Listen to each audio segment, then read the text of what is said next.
नगर पालिका अध्यक्ष स्वाति चोपड़ा ने कलेक्टर कार्यालय पहुंचकर कलेक्टर दिनेश जैन से मुलाकात की, जहां नगर पालिका अध्यक्ष ने कलेक्टर से कई मुद्दों पर चर्चा की, जिसमें जाजू सागर डैम की भूमि को लीज पर देने की चर्चा की गई। वहीं वहां पर डैम को किस प्रकार आने वाले समय में नीमच की जनसंख्या बढ़ने पर पानी की कमी न आए, जिसको लेकर डैम बनाए जाने और डैम की दीवारों को बड़ी करने के प्रस्ताव को लेकर कलेक्टर से चर्चा की। वहीं शहर की पार्किंग व्यवस्था और अन्य कई विषयों पर कलेक्टर से चर्चा की। वहीं एक पत्र भी सौंपा गया। इस दौरान नगर पालिका अध्यक्ष स्वाति चोपड़ा, संतोष चोपड़ा, जलकर सभापति छाया जायसवाल, राजस्व सभापति वंदना खंडेलवाल मौजूद रहे। जी, परिषद में आज चर्चा हुई और बहुत सारी बातें संज्ञान में आई चर्चा में कि सबसे पहले तो वहाँ जो दिक्कत आ रही है अवैध खेती और वैध खेती को लेकर भी और पानी की चोरी को लेकर भी, तो बहुत सारे मामले थे और कलेक्टर साहब से चूंकि पहले भी चर्चा हुई थी इस विषय में, तो आज वापस चर्चा इसलिए की गई क्योंकि उनका भी ये कहना है कि जब अवैध खेती हो ही रही है तो आप इसको वैध करके भी दे सकते हैं। वो सही प्रस्ताव है, आपका प्रस्ताव में कोई दिक्कत नहीं है। उन्होंने ये भी कहा, क्योंकि एक बात मैंने अभी जब चर्चा हुई तो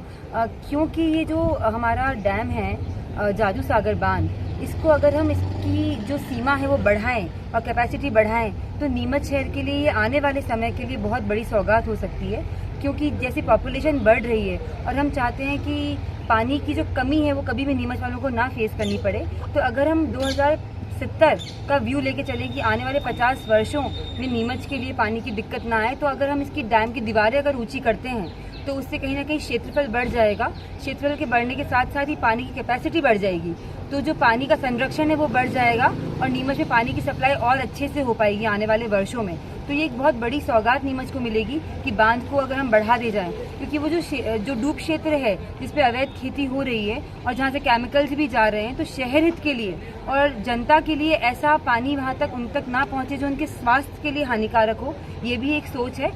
लेकिन जैसे हमारी चर्चा हुई, उन्होंने हमको ये भी बताया कि जो केमिकल्स हैं उससे इतनी कोई दिक्कत आती नहीं है, क्योंकि वो वाटर में नहीं जाते हैं, वो अब्जॉर्ब हो जाते हैं। लेकिन फिर भी अगर कहीं हल्की सी भी दिक्कत अगर शहरवासियों को आए तो वो हमें ठीक नहीं लगेगा कि हम शहर की जो स्वास्थ्य है और लोकहित में और शहर हित में ऐसा प्रस्ताव लाना चाह रहे हैं हम जो सबके लिए अच्छा हो। तो इसी विषय में जब चर्चा हुई है और साथ ही साथ पार्किंग को लेकर भी चर्चा हुई है। 2-3 विषय थे कलेक्टर साहब के साथ, ताकि